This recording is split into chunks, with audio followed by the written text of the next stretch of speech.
This is an exclusive first talk about the F125 handling changes. Now, I recently attended a preview event for F125 where I met senior F1 game designer Steve to find out what type of handling changes you can expect.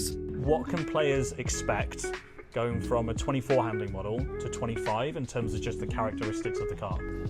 The way that the car reacts at high speed versus low speed, I think that's something that was catching people out. It was a little bit darty perhaps in 24 at low speed.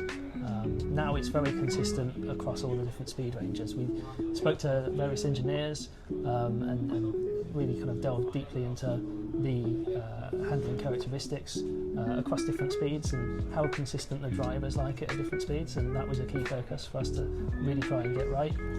We heard the criticism quite regularly that it was a little bit over gripped, and that you could do things beyond the limit that wasn't quite authentic. So we looked very deeply into why that was, and now it's still got a lot of freedom around the limit, but when you go beyond the limit, it will now bite. There's a lot of technical details to get into, but let's just say a lap time. If you were setting a lap in F124 and you went across to F125, would you expect that lap time to be slower now and more realistic with what we would see for a real life lap time? Yes, we're looking somewhere in the region of 2 seconds a lap.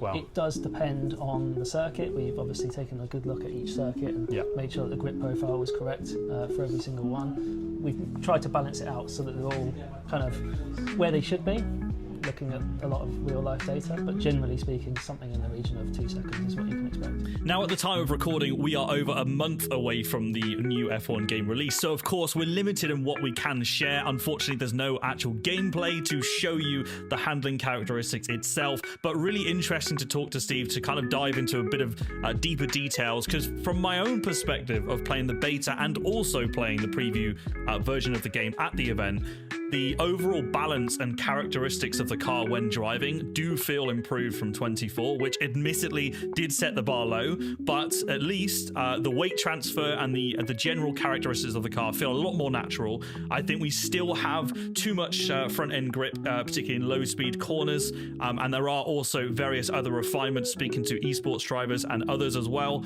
on changes that need to be made to the game. But starting from day one, I'm optimistic.